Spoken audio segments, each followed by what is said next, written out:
கர்த்தருடைய பரிசுத்த நாமம் மேம்படட்டும். ஆராதனை செய்திக்கு ஏதுவாக சங்கீதம் 66வது சங்கீதம் 1வது வசனம் நம்ம எல்லோரும் சேர்ந்து வாசிக்கலாம். பூமியின் குடிகளே, நீங்கள் எல்லாரும் தேவனுக்கு முன்பாக கம்பீரமாய் பாடுங்கள்.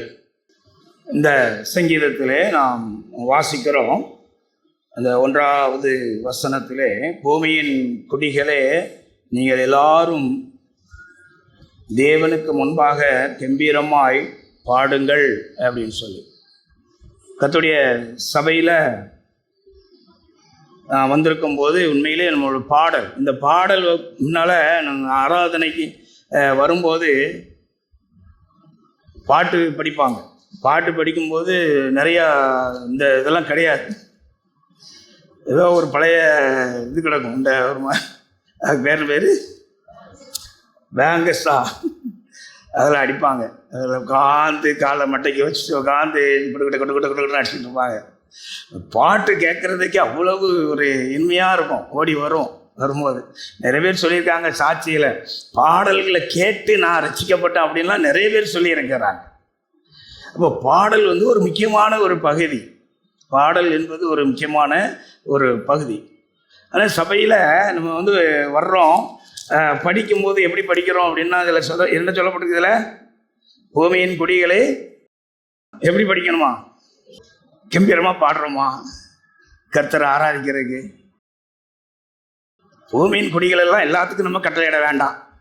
சபைக்குள்ள இருக்கிற நாம் கர்த்தரை எப்படி பாடணும்? கம்பீரமாய் பாட வேண்டும். சௌர நைட்டு ஜபத்தில் அந்த செய்தி தான் அழகாக எடுத்தாங்க. பாடகர்களை கொண்டு எங்கன்னு பாட்டினாங்களாம், போர் முனையில் பயில்வான்கள் வீரர்கள் அவங்களுக்கெல்லாம் முன்னால் கொண்டு நுப்பாட்டுறாங்களாம். அவங்க உண்மையில் அந்த இடத்துல பாட்டு வருமானா வராது, துக்கம் தொண்டை அடைக்கத்தான் செய்யும். ஆனால் அவங்க அந்த இடத்துல எப்படி படித்தாங்க? பாட தொடங்கின போது அங்கே என்னவா நடந்துச்சுன்னா ஆச்சரியம், அதிசயம். அது பாடல்களை கம்பீரமாக அவர்கள் நினைச்சிருப்பாங்க, பாடி துதித்து. ஏன்னா அவங்களுக்கு ஆண்டவருடைய வார்த்தைகளுக்கு முன்னாடி யுத்தம் நீங்கள் பண்ண போல, யுத்தம் யாருடையது? கர்த்தருடையது. யுத்தம் கர்த்தர் பண்ண போறாரு, நம்ம துதித்து பாட வேண்டியதுதான். அவங்க உற்சாகமா கம்பீரமா அவங்க அந்த பாடலை பாடியிருப்பாங்க இல்லையா? தாவீது கூட உடன்படிக்கை பெட்டியை மீண்டும் நகரத்துக்கு கொண்டு வரும்போது கம்பீரமாக பாடினார்களாம். அந்த உற்சாகத்தின் ஆவியின் கம்பீரத்தினால்தான் அவன் என்ன செஞ்சான்? ஆட்டம் டான்ஸின் போட ஆரம்பிச்சான். இன்னைக்கு கம்பீரமா பாடுறதுக்கு பதிலாக இன்னைக்கு எப்படிலாம் மாறி போச்சுதுன்னா, அவன் ஆடினார்ல, அவர் ஆடினார்ல அப்படின்னு சொல்லி அதை வேற விதமாக அந்த ஆடினதை மட்டும்தான் படிச்சுக்கிட்டு வித்தியாசமா கொண்டு போய்கிட்டு இருக்கிறான். அந்த கம்பீரமான இந்த பாடல்கள் ரொம்ப ரொம்ப அவசியமா இருக்கிறது. நாம சபையில கம்பீரமா பாடுகிறோமா? நம்ம சந்தோஷம் பொங்குதுன்னு பாட்டு படிச்சாலே எப்படி படிக்கிறோம்? சந்தோஷம் பொங்குதே அப்படின்னு பாட்டு படிச்சா கூட எப்படி படிக்கிறோம்? துக்கத்தோட படிக்கிறோம்.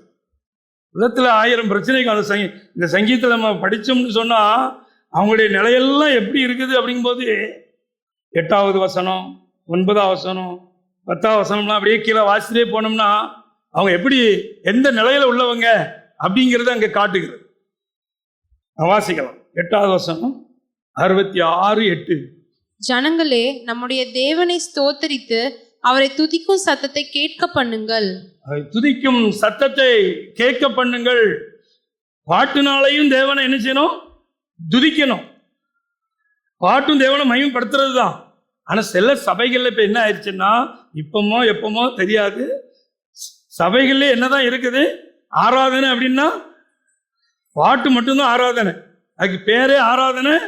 ஆனால் இங்கே என்ன இருக்கும்? ஒரு பாட்டை ஒரு 10 பாட்டில் உள்ளதை எடுத்து படித்து கம்பீரமாக பாடுங்கன்னு சொல்றதுனால அவங்க எப்படி மாற்றிட்டாங்க? அதை பாட்டு மட்டும்தான் ஆராதனை, பாட்டு மட்டும்தான் ஆராதனை. ஒரு பாட்டுக்கு டயத்தில் ஒரு 10 பாட்டில் உள்ள வரி வந்துடும். அதுக்குன்னு சொல்லி தனி நபரை வச்சிருக்காங்க. இவர் நன்றாக ஒர்ஷிப் நடத்துவார் அப்படின்னு சொல்லி அவங்கள முன்ன தள்ளி விட்டு அவங்க என்ன செய்றாங்க, 10 பாட்டுகளில் உள்ள ஒவ்வொரு வரிகளையும் அவருக்கு இஷ்டம் போல படிச்சு நல்லா இருக்கும். அது கேட்கறதுக்கு நல்ல அழகாத்தான் இருக்கும். குறை சொல்றதுக்குலாம் ஒன்றும் இருக்காது. ஆனால் அதுதான் ஆராதனை. அங்கே இருக்கிற மக்கள் எல்லாரும் அவங்களோட சேர்ந்து ஆராதனை ஆராதனை அசைத்து ஆராதனை டைம் முடிஞ்சிருச்சு. ஆராதனை முடிந்து விட்டு கம்பீரமா பாடுங்கன்னு சொல்லி இருக்குது. பாட்டு மட்டும்தான் ஆராதனையா? பாட்டு மட்டும்தான் ஆராதனைன்னு சொல்லி முடித்து விடுகிறார்கள். அப்படிப்பட்ட காலகட்டத்தில் தான் இன்னைக்கு நம்முடைய சபைகளும் இருக்குது. அப்படின்னா உண்மையில் அதை நினைத்து பார்க்கும்போது இதோட வித்தியாசங்களை நம்ம பார்க்கிறோம். ஒரு வித்தியாசத்தை பார்க்கிறோம். எந்த சபைகளுக்கும் நம்முடைய சபைகளுக்கும் என்ன வித்தியாசங்கள் நிறைய இருக்குது. அதுல இதுவும் ஒன்று, இதுவும் ஒன்று. சும்மா எல்லாரோட சேர்ந்து அல்லேலூயா அல்லேலூயா சோத்திரம் சோத்திரம் ஆமென் ஆமென் அப்படின்னு சொல்லிட்டு போறதோட இல்லை. அது ஆராதனை இல்லை. அது உற்சாகமாக படிக்க வேண்டும், கம்பீரமாக பாட வேண்டும். இன்னைக்கு எல்லா சபையிலும் அப்படிதான் இருக்குது. பாடல்கள் மட்டும் ஆராதனை என்று சொல்லி படித்து முடித்து விட்டு கிட்டத்தட்ட ஒரு 1.5 மணி நேரம் அல்லது 2 மணி நேரம், 2 மணி நேரம் எடுக்கிறது அதிகம்னே, 1 மணி நேரம் அதிகம், 1.5 மணி நேரங்கிறது அதிகம். இதில் ஒரு 1 மணி நேரம் கரெக்டாக இதில் போயிடும். இந்த பாட்டில் 1/2 மணி நேரம் இருக்கும். அதுக்கு செய்தி எடுத்து முடிக்கிறாங்க. அது அவங்க கற்றுக்கிட்டது. அவங்கள போய் நம்ம குறை சொல்றதுக்கு உண்மை இல்லை. அவங்க கற்றுக்கிட்டது. அது நம்ம சபை இல்லை, நமக்கு உலகமெங்கும் இந்த சபைகள் இருக்கிறது என்று சொல்லுகிறார்கள். நாம் போய் பார்க்கல. ஆனா எந்த ஒரு ஒழுங்கு முறைகளை வைத்திருக்கார்கள். பாடல்கள் உண்டு, அடுத்த ஆராதனை உண்டு அப்படிங்கிறது தான் இந்த அதிகாரத்தில் சில காரியங்கள் நம்ம பார்க்கிறோம். அது 8ஆம் வசனத்தை எப்படி வாசித்தோம்? ஜனங்களை நம்முடைய தேவனை ஸ்தோத்தரித்து அவரை துதிக்கும் சத்தத்தை கேட்க பண்ணுங்கள். நம்ம அவர் துதிக்கிற இந்த சத்தம் ரொம்ப அவசியம். சரி, அதை பார்ப்போம். அதுக்கு அடையில கம்பீரமாய் பாட வேண்டும். ஆனால் இங்கே நம்ம வரும்போது நமக்கு என்ன செய்யுது? கம்பீரமாக பாடுவதற்கு முடியாத அளவுக்கு அநேக சூழ்நிலை, குடும்பங்களில் பிரச்சனை, இப்படிலாம் நிறைய பிரச்சனைகளோடு வரும்போது எங்கே கம்பீரமாக பாட முடியும்? எங்கே கம்பீரமாக பாட முடியும்? அது பாட்டுக்கு தாவித்து சொல்லி வச்சு போயிட்டாரு, கம்பீரமாக பாடுங்கள் அப்படின்ட்டு. நம்ம எப்படி பாட? ஒருத்தருக்கு கால் வலி, ஒருத்தருக்கு முட்டு வலி, ஒருத்தருக்கு முதுகு வலி, ஒருத்தருக்கு குடும்பத்தில் வலி, இன்னும் நிறைய சொல்லிட்டே இருக்கலாம். எங்க பாட கம்பீரமா? இங்கே தொண்டை அடைக்குத. அப்போ இந்த சங்கீதத்தை நம்ம பார்க்கும்போது 9ஆம் வசனத்தை வாசிக்கலாம். அவர் நம்முடைய கால்களை தள்ளாட ஒட்டாமல் நம்முடைய ஆத்மாவை உயிரோடே வைக்கிறார். இன்னைக்கு நம்ம ஆத்மாவை ஆண்டவர் என்ன செஞ்சிருக்காரு? உயிர்ப்பிச்சு வச்சிருக்கிறாரு. பாருங்க, அது எப்படி இருந்துச்சு? அந்த ஆத்மா, நம்ம ஆத்மா எப்படி இருந்துச்சு? அக்கிரமத்தினாலும் பாவத்தினாலும் மரித்து போய் இருந்த ஆத்மா. இந்த ஆத்மாவை ஆண்டவர் இணைஞ்சிருக்கிறாரு, உயிர்ப்பிச்சு வச்சிருக்கிறாரு. நம்ம உயிர் உள்ளவன் தான் என்ன செய்ய முடியும்? தேவனை இந்த நைட் பிரேயரோட செய்தியில் ஒரு வசனம் எடுத்தாங்களே, மரித்தோரும் மௌனத்தில் இருக்கிறவர்களும் தேவனை துதிக்க மாட்டாங்க. மரித்தோரும் மௌனத்தில் இருக்கிறவர்களும் தேவனை துதிக்க மாட்டாங்க. யாரு துதிப்பா? ஜீவன் உள்ளவர்கள் துதிப்பார்கள். மரித்த ஆத்மாவை உயிர்ப்பிக்கப்பட்டவர்கள் துதிப்பார்கள், உற்சாகமாக பாடுவார்கள். அடுத்து 10ஆம் வசனம். தேவனே, எங்களை சோதித்தீர், வெள்ளியை புடமுடிக்கிறது போல எங்களை புடமிட்டீர்.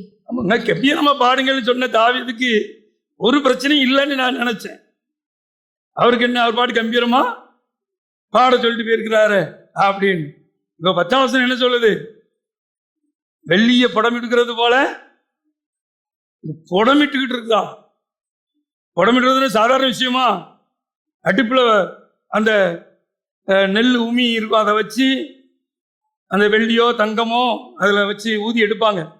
அந்த நெருப்பில் வச்சு அழகாக ஊதி ஊதி ஊதி ஊதி அதை எடுக்கும். அந்த தீ அழகாக எரியும். நம்ம பார்த்துருக்கோம். அதை பார்க்கலையோ நம்ம கொள்ளுப்பட்டையில் பார்த்துருக்கோம். ஒரு பைப் மாதிரி இருக்கும், அதை வச்சு இங்கே ஊத ஊத இப்படி என்ன பண்ணுவார்? அசைச்சிக்கிட்டே இருக்க அங்கே தீ கவுக்குன்னு எரியும். கொள்ளுப்பட்டையில் பார்த்துருக்குமா? தங்கப்பட்டையில் போய் பார்க்கல, இரும்பு அடிக்கிற கொள்ளுப்பட்டைகளை பார்த்துருக்கிறோம். அதே மாதிரி தான் இது கொஞ்சம் பெருசு, அது சின்னது. அது வாயினால ஊதி ஊதி வெள்ளியை புடமிடுவது போல தாவீதுடைய வாழ்க்கையில அங்கே புடமிட்ட ஒரு சம்பவங்கள் இருக்கிறது. இதுக்கு மத்தியில் தான் அவர் சொல்லியிருக்கிறார், கர்த்தரை எப்படி பாடணுமா? கம்பீரமாய் பாட வேண்டும்.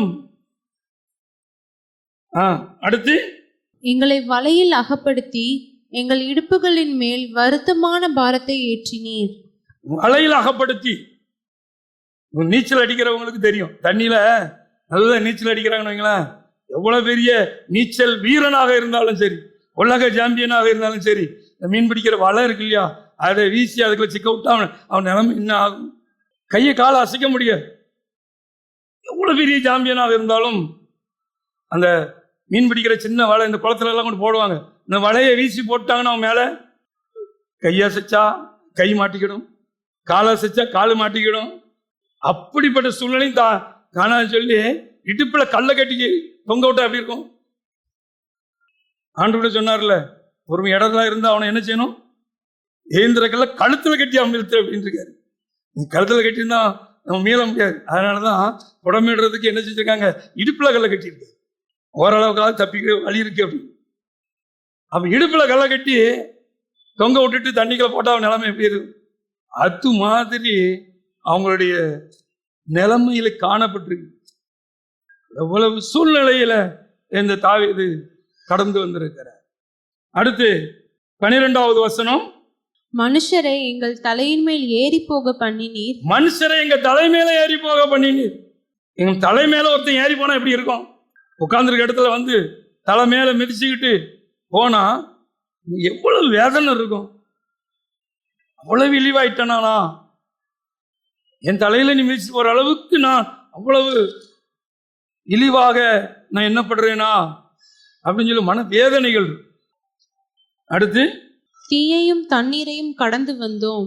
தீயையும் தண்ணீரையும் கடந்து வரக்கூடிய அந்த நிலையை பாருங்க. ஒரு நெருப்புகளை போன நிலைமை எப்படி இருக்கும்? நெருப்புகள் அகப்பட்ட கொல்லி அப்படிமாங்க, எப்படி இருக்கும்? தண்ணீர் ஒரு நாள் வெள்ளத்துக்கே நம்ம தூத்துக்குடி என்ன செய்ய முடியல, தாங்க முடியல. அப்ப ஒருத்தன் வாழ்க்கையில தண்ணீர்கள் வெள்ளம் போல புரண்டு வருகிற நிலைமை, அவனுக்கு பிரச்சனை எப்படி இருந்திருக்கும்? தீயும் தண்ணீரையும் கடந்து வந்தோம். அவர் ஒன்னும் ஈஸியா உட்கார்ந்துட்டு சொல்லல, கர்த்தரை என்ன செய்யணும், கம்பீரமாய் பாடுங்கள் அப்படின்னு ஈஸியா உட்கார்ந்து இருந்துட்டு சொல்லல. வருத்தத்தை இடுப்புல அவ்வளவு வருத்தத்தை கட்டி அமிழ்த்தின அனுபவம், வலைக்குள்ள அகப்படுத்தின அனுபவம், தீயும் தண்ணீரையும் கடந்து வந்த அனுபவம், இப்படிப்பட்ட அனுபவத்துக்கு மத்தியில தான் முடிவுன்னு ஒண்ணு இருந்தா, துவக்கன்னு ஒண்ணு இருந்தா முடிவுன்னு ஒண்ணு நிச்சயமா இருக்கும். அப்ப முடிவு தான் சொல்லியிருக்காது. அந்த 12வது வசனத்துல என்ன செய்றான், செழிப்பான இடத்துல கொண்டு விட்டே. என்னைக்கும் வருத்தம் தான், என்னைக்கும் வேதனை தான், இதுக்கு மத்தியில கம்பீரமா பாடுங்க துதிங்க அப்படிங்கிறது அல்ல. செழிப்பான ஒரு இடம் உண்டு, செழிப்பான இடத்துல கொண்டு விட்டீர்னு சொல்லி அங்கே வசனம் முடிகிறது. செழிப்பான இடத்தில் எங்களை கொண்டு வந்து விட்டீர். அப்போ இவ்வளவு அனுபவத்துக்கு ஊடாக கடந்து போன அந்த தாவீதுடைய அனுபவத்துல தான் இருந்தவர் சொல்றாரு, பூமியின் கொடிகளை எல்லாரும் தேவனுக்கு முன்பாக கம்பீரமாய் பாடுங்கள். கம்பீரமாய் பாட வேண்டும். சும்மா வந்துட்டு எல்லாரும் படிக்கும்போது நம்ம பார்த்துக்கிட்டே இருந்து காலத்தையும் நேரத்தையும் ஓட்டிட்டு போயிடக்கூடாது. சவர் சொன்னாரு, படிக்காதீங்க பாடுங்கன்னுட்டு. உண்மைதான், தப்பா படிச்சுட்டா யாரும் நம்மளை தூக்கில போட்ட மாட்டாங்க. அதே நேரத்தில் அதையும் சொன்னார் இல்லையா, தப்பா படிச்சாலும் தேவனை மையப்படுத்துறது தான். கம்பீரமா பாடுவதற்கு இது பழக்கி வைக்கிற இடம் தான். வீடுகள்லையும் சரி கம்பீரமாய் பாட வேணும். ஊமையா அமைதியா இருந்துட்டு போனா கடைசி வரைக்கும் அப்படிதான் இருப்போம். கம்பீரம் பாட முடியாது. கர்த்தரை கம்பீரமாக நாம் பாட வேண்டும். அடுத்தது தேவனை என்ன செய்யணுமா? சங்கீதம் அதே 66 3வது வசனம், தேவனை நோக்கி, உமது கிரியைகளில் எவ்வளவு பயங்கரமாய் இருக்கிறீர், உமது மகத்துவமான வல்லமை நிமித்தம் உம்முடைய சத்துருக்கள் உமக்கு இச்சகம் பேசி அடங்குவார்கள். முதலாவது, பூமியின் குடிகள் எல்லாரும் கர்த்தரை நம்முடைய தேவனை கெம்பீரமாய் பாடுங்கள். முதல்ல கெம்பீரமா பாடணும்னா கர்த்தருடைய வீட்டுக்கு வரும்போது எப்படி வரணும்? மன மகிழ்ச்சியோட. ஏன்னா தாவீதுதான் சொல்றாரு, கர்த்தருடைய ஆலயத்துக்கு போகணும்னு சொல்லும்போது அது எப்படி இருந்தாராம்? மனம் மகிழ்ச்சி இருந்துச்சு. மன மகிழ்ச்சி இருந்தாதான் கர்த்தருடைய வீட்டுக்கு போகிறதுக்கு மனமகிழ்ச்சி இருந்தா கர்த்தருடைய சபையில உற்சாகமா கம்பீரமா பாட்டு வரும். ஞாயிற்றுக்கிழமை ஆயிட்ட, இன்னைக்கு லீவு, இன்னைக்கு கூட கொஞ்ச நேரம் என்ன செய்யலாம்? தூங்கலாம்ல. இந்த இருதயம் நமக்கு வருது. அப்ப கிளம்பி வரும்போது எப்படி இருக்கும்? மனமகிழ்ச்சி இருக்குமா? மனமகிழ்ச்சி இருக்க. அப்பங்க வரும்போது கம்பீரம் பாடுறதுக்கு என்ன, எப்போ போவோம், சகோதரர்களை பார்ப்போம், சகோதரிகள் வந்து சகோதரிகளை பார்ப்போம் அப்படிங்கிறது என்ன இருந்தாதான் சகோதரர்கள் வந்து அந்த நாட்களில் எங்களுக்கு அப்படிதான் இருந்துச்சு. சபைக்கு வரும்போது அந்த சகோதரன் வந்துருவாரா, இந்த சகோதரன் வந்துருவாரா, ஐக்கியப்படுவதற்கு அந்த மகிழ்ச்சி இருந்தது. இன்னைக்கு வருவதே மகிழ்ச்சி இல்லாம வெறுப்போட வந்தோன்னு சொன்னா, எந்த சகோதரன் வந்தா எனக்கு என்ன, நானே மகிழ்ச்சி இல்லாம இருக்கும்போது இப்படிப்பட்ட நிலையோட வந்தா கம்பீரமா பாட முடியாது. ஆக கர்த்தரை ஆராதிக்க வரணும்னா மன மகிழ்ச்சியோட இருக்க வேண்டும். 100வது சங்கீதம் 2வது வசனம். மகிழ்ச்சியோட கர்த்தருக்கு ஆராதனை செய்து ஆனந்த சத்தத்தோட அவர் சன்னதி முன் வாருங்கள். மகிழ்ச்சியோட கர்த்தருக்கு என்ன செய்யணும்? அப்படிதான் ஆராதனை செய்த முடியும். ஆனந்த சத்தத்தோட அவர் சன்னதி முன் வாருங்கள்.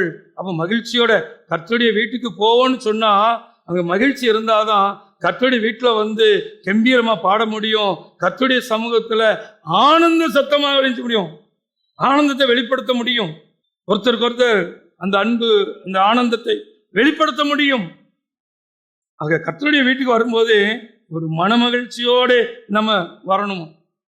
அந்த சங்கீத புஸ்தகத்துல தாவீது ஒரு காரியத்தை சொல்லியிருக்கிறாரு. அன்றைக்கு இஸ்ரவேல் ஜனங்கள் பாபிலோனுக்கு சிறைப்பிடிச்சு போயிட்டாங்க. சிறைப்பிடிச்சிட்டு போய் அங்க போய் அந்த ஜனங்களை பாட சொன்னாங்க. பாட சொன்ன போது சங்கீத புஸ்தகத்தில் இருக்குது. சங்கீதம் 137 6வது வசனம். நான் உன்னை நினையாமலும் எருசலேமை என் முக்கியமான மகிழ்ச்சியிலும் அதிகமாக எண்ணாமலும் போனால் என் நாவு என் மேல் வாயோடு ஒட்டிக்கொள்வதாக. என் நாவு என்ன செய்யுமா? மேல் வாயோட ஒட்டிக்கொள்ளும். அப்படி இன்னைக்கு அவர் சொன்ன மாதிரி அன்னைக்கும் நடக்கல. நடந்திருந்தா பெரிய, அது எவ்வளவு பெரிய, இன்னைக்கெல்லாம் முடியுமா என்ன? அது மகிழ்ச்சி என்னல அப்படின்னா அவ்வளோ என் வாய் ஒட்டி போயிட்டுனா நிலைமை என்ன ஆகும்? இனிமேல் அன்னைக்கும் அது நடக்கல, இனிமேலும் நடக்காம இருக்கட்டும். என்ன எத்தனை பேருக்கும் மகிழ்ச்சி இல்லாம, ஆனந்தம் இல்லாம, கம்பீரம் இல்லாம வெயிட்டு இருக்கிற நேரத்துல ஒட்டி போச்சுன்னா அது தப்ப முடியாது அந்த தண்டனைக்கு. அதெல்லாம் ஆண்டு கிருவியா தான் இருக்கிற, நினைச்சதெல்லாம் கொடுக்கல. ஆமா, அவரை நினைச்சாரோ அவர் வாயினால் சொல்லியிருக்கிறார். அப்ப அந்நிய தேசத்துல போய் இருக்கும்போது இந்த பாட்டு அவங்க கேட்கறதுக்கு ஆசைப்பட்டு இதை பாடுங்க அப்படின்னாங்களாம். அந்த சங்கீதத்துல இருக்குது. அவங்க பாடுறதுக்கு அது எப்படி முடியும் அப்படிங்கிறார். பாடுவது எப்படி? ஆனா நான் அதை நினைக்காம இருந்தா, அதை குறித்து நான் மகிழ்ச்சியாக என் உள்ளத்துல சிறையை பிடிக்கப்பட்டு போயிருந்தா கூட அந்த ஜனங்கள் அப்படி நினைச்சாங்கன்னு சொல்லி தாய் இந்த சங்கீத புஸ்தகத்துல எழுதி வச்சிருக்கு. அப்படிப்பட்ட ஒரு உற்சாகமும் மகிழ்ச்சியும் உள்ளத்துல இருக்கும் போதுதான் கர்த்தருடைய வீட்டுல கம்பீரமா பாட முடியும், துதி கேட்க செய்ய முடியும். அந்த 3வது வசனத்தை அப்படி வாசித்தோம், அதை மீண்டும் வாசிப்போம். தேவனை நோக்கி, உமது கிரியைகளில் எவ்வளவு பயங்கரமாயிருக்கிறீர், உமது மகத்துவமான வல்லமை நிமித்தம் உம்முடைய சத்துருக்கள் உமக்கு இச்சகம் பேசி அடங்குவார்கள். முதலாவது கம்பீரித்து பாட வேண்டும். கம்பீரித்து பாடணும்னா கர்த்தருடைய வீட்டுக்கு மனமகிழ்ச்சியா வரணும். இப்படி மனமகிழ்ச்சியா வந்தாதான் கர்த்தருடைய சமூகத்துல துதியோடும் மகிழ்ச்சியோடும் தேவனுடைய சமூகத்துல ஆனந்த சத்தத்தோட கம்பீரிக்க முடியும். இது பாடல் பகுதியை காட்டுகிறது. 2வது, அவர் என்ன செய்யணுமா? நோக்கி பார்த்து தேவனை நோக்கி, அதான் ஆராதனை. இந்த ஆராதனை வரும்போது எப்படி இருக்கணும்? தேவனை நோக்கி அவருடைய கிரியைகளை விவரிக்கிறது. நீங்க என்ன செய்யறது? ஆராதனையிலையும் சில பேர் பாட்டா படிப்பாங்க. இந்த பாட்டு படிக்க தப்பு இல்லை. இதையே வழக்கமா வச்சுட்டு போனா இது ஒழுங்கல்ல. தேவனுடைய மகத்துவங்களை, தேவனை நோக்கி அவருடைய மகத்துவங்களுடைய கிரியைகளை அங்க என்ன செய்றாங்க? வாயினாலே. அதங்க 8ஆம் வசனம் வாசித்தோம். நம்முடைய தேவனை ஸ்தோத்தரித்து அவரை துதி செய்யும் சத்தத்தை கேட்க பண்ணுங்கள். வாயினால தேவனை ஒவ்வொருவரும் துதிக்க வேண்டும். தேவனுடைய மகத்துவங்களை சொல்லி துதிக்க வேண்டும். அவருடைய கிரியைகளை சொல்லி துதிக்க வேண்டும். பாட்டே படிச்சுட்டு நம்ம பாட்டுக்கு போகணும்னா இங்க எடுக்கிற செய்திக்கு நான் அந்நியனாகி விடுவேன். இதுதான் நடக்கும். ஒவ்வொரு நாளும் உட்காந்து நான் பாட்டை படிச்சுட்டே போயிட்டே இருக்கீங்களேன், ஒரு செய்தி எடுப்பாங்க. நான் ஏதோ ஒரு பாட்டை படிச்சுட்டு இந்த செய்திக்கும் எனக்கும் சம்பந்தமே இருக்காது. தேவன் இவ்வளவு பாருங்க கஷ்டமான சூழ்நிலையிலையும் அவங்க இவ்வளவு தீயும் தண்ணீரையும் கடந்து வந்தாலும் செழிப்பான இடத்துல கொண்டு விட்டார் அப்படின்னு சொல்லும்போது இதை சொல்லி மையப்படுத்துறது எப்படி இருக்கும்? நான் எனக்கு தெரிஞ்ச எதையோ ஒரு பாட்டை படிச்சு எனக்கு பேர் புகழை உண்டாக்கும்படியாக நான் நினைச்சிட்டு போனேன்னு சொன்னால் ஒரு நாள் நான் இந்த பாட்டுக்கும் அந்த ஆராதனை செய்திக்கும் இந்த சபைக்கும் அந்நியனாகி விடுவேன். எனக்கு உள்ள அந்த உடன்பாடு வராது. இது அதனால அசால்ட்டா எண்ணிடக்கூடாது. வேலை நான் எடுக்கிற செய்தி உங்களுக்கு புரியலன்னு வைங்களேன், சரி ஏதோ பாட்டை படிச்சு அன்னைக்கு ஆராய்ச்சி போயிட்டேன்னா அதுக்கு அது வேற. அது ஒவ்வொரு வாரமும் அப்படி இருக்கும். ஏன் ராஜ்குமார் சார் செய்தி எடுத்தாலும் புரியாதா? ஏன் ஆள் சுதாகர் வந்து செய்தி எடுத்தாலுமே புரியாது. பாட்டு தான் படிப்போம். கவனமா இருக்கணும். நம்மள இந்த செய்திக்கும் அந்நியனாக்கி விடும், சபைக்கும் அந்நியனாக்கி. எனக்கு அதுக்கு சம்பந்தம் இல்லை. அதனால அதுல அப்படி வளர்ந்துடக்கூடாது. பாடல் அவசியம். அடுத்தது அவரை நோக்கி அவருடைய வல்லமைகளை, அவருடைய மகத்துவங்களை நம்ம என்ன விவரிக்க வேண்டும். அவரை நோக்கி பார்த்தவங்களுக்கு தான் அது அதுல ஆராதனையினுடைய அந்த உள்ளன கருத்து உள்ளத்தின் ஆழத்திலிருந்து வரக்கூடியது. ஆராதனைங்கிறது உதட்டில இருந்து வர்றதில்லை, உள்ளத்தின் ஆழத்துல இருந்து. எகிப்தில் இருந்த ஜனங்களை விடுவித்து கொண்டு வந்தாங்க. அந்த வனாந்தரத்துல அவங்களுடைய வாயின் வார்த்தைகள்னால அவங்களுடைய வார்த்தையின்படி நடந்துச்சு.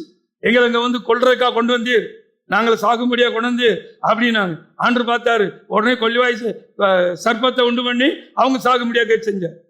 ஆனா அதுக்கு இடையில ஒரு கிருபையை கொடுத்தார். நீ என்ன செய்யணும்? அந்த வெண்கல சர்ப்பத்தை அங்க செஞ்சு என்ன செய்ய, வனாந்தரத்துல போய் அவங்க நோக்கி பார்க்கிறவங்க பிழைப்பார்கள். நோக்கி பார்த்தவங்க பிழைத்தாங்க. அதே மாதிரி ஆண்டவர் இயேசு கிறிஸ்து யோவான் 3வது அதிகாரத்துல அவர் சொல்லுகிறார். யோவான் 3வது அதிகாரம் 14வது வசனம். சர்ப்பமானது மோசேயினால் வனாந்திரத்திலே உயர்த்தப்பட்டது போல மனுஷகுமாரனும் தன்னை விசுவாசிக்கிறவன் எவனோ அவன் கெட்டு போகாமல் நித்திய ஜீவனை அடையும்படிக்கு உயர்த்தப்பட வேண்டும். அவர் உயர்த்தப்பட வேண்டும். இந்த கல்வாரி சிலுவையிலே அந்த கொடூரமான தண்டனை அந்த ஆண்டவராய் இயேசு கிறிஸ்து உயிரோடு இருக்கும்போது, அது ஒரு வெண்கல சர்ப்பம் தான், அது ஒரு உயிரில்லாத ஒரு பொருள். ஆனா நமக்காக ஜீவனுள்ள தேவன் உயிருள்ள நிலையில அவரை உயிரோட வைத்து ஆணிகளாலே அந்த கல்வாரி சிலுவையிலே சித்திரவதை செய்தார்கள், துடியாய் துடிக்க செய்தார்கள். அவர் நினைத்தால் ஒரு வார்த்தை சொன்னால் போதும், எல்லாம் மாறி போயிடும். அவர் கொல்லவே முடியாது, அழிக்க முடியாது, ஜீவனை எடுக்க முடியாது. உங்களுக்காகவும் எனக்காகவும் அவர் அங்கே உயர்த்தப்பட வேண்டியது அவசியமாக இருந்தது. என் ஜீவன், என் ஆத்மா கெட்டு போகாமல், என் ஆத்மா உயிரோட காக்கப்படுவதற்கு அவர் அங்கே அந்த கல்வாரி சிலுவையிலே எத்தனை பாடுகளும் பட வேண்டியது அவசியமா இருந்தது, எத்தனை வேதனைகள் பட வேண்டியது அவசியமா இருந்தது. இந்த கல்வாரி சிலுவையில் உயிரோடு வைத்து ஆணிகளாலே அடித்த போது எத்தனை வேதனை எனக்காக, என்னுடைய பாவத்துக்காக, என்னுடைய அக்கிரமங்கள், என்னுடைய அநியாயங்கள் எல்லாவற்றையும் அந்த கல்வாரி சிலுவையிலே அவர் சுமந்து தீர்ப்பதற்காக உயிரோடு அங்கே வைத்து அந்த ஆணிகளால் அடிப்பதற்கு தன்னை ஒப்பு கொடுத்தார். இது அவருடைய மகத்துவம், அவருடைய கிரியைகள். இது எனக்காக தேவன் செய்த கிரியை. இப்படிப்பட்ட இந்த கிரியைகள் இவைகளெல்லாம் நம் மனதார உள்ளத்தின் ஆழத்திலிருந்து என் வாயினாலே துதிகளே ஏறெடுக்கப்படுவதுதான் ஆராதனை. வெறும் பாடல்களோடு சேர்ந்து படித்து விட்டு கைகளை அசைத்து விட்டு சரீரத்தை அசைத்து விட்டு போறது மட்டும் ஆராதனை இல்லை. பாடல் ஒரு முக்கியம், ஆனால் அது மட்டும் போதும் என்று சொல்லி திருப்தி பெற்று விடாமல் அவருடைய வல்லமை உள்ள கிரியைகளை வாயினாலே துதிகளினாலே நாம் உச்சரித்து சொல்லுவது ஒவ்வொருவரும் உள்ளத்தின் ஆழத்திலிருந்து ஏறெடுப்பதுதான் உண்மையான ஆராதனை. எதைத்தான் இங்கே பூமியின் கொடிகளை எல்லாரும் கர்த்தரை கம்பீரமாய் பாடுங்கள் என்று சொன்னார். அப்புறம் தேவனை நோக்கி அவருடைய மகத்துவங்களை அங்கே சொல்லுகிறதை பார்க்க முடிகிறது. சிலுவையிலே அந்த சத்துருவை அங்கே தோற்கடித்ததை அந்த காரியத்தில் இச்சகம் பேசி அடங்குவார்கள். சத்துருவும் அங்கே சிலுவையிலே அங்கே வெற்றி சிறந்த தேவன் சிலுவையிலே சத்துருவை தோற்கடித்தார். ஆக இதை நம் உள்ளத்தின் ஆழத்திலிருந்து சொல்லி வாயினாலே துதிகள் கேட்கப்படும்படி நாம் செய்ய வேண்டும் என்பதுதான் தேவனுடைய விருப்பம். ஆக நமக்கு மட்டும்தான் பிரச்சனை என்று நாம் எண்ணிவிட வேண்டாம். தாவீது போன பாதையும் அங்கே வருத்தமான பாரங்களை இடுப்புகள் மேலே ஏற்றினார்கள். தீயையும் தண்ணீரையும் கடந்து போன அனுபவங்கள். இதுக்கு மத்தியில அங்கே செழிப்பான இடத்துல கொண்டு வந்து விட்டீர் என்று சொல்லப்பட்டிருக்கிறது. நம்மை அப்படியே வைத்திட மாட்டார்.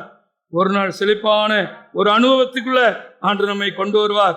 ஆகையினால நாம் உள்ளத்தின் ஆழத்திலிருந்து அவரை நாம் துதிகளை ஏறெடுப்போம்.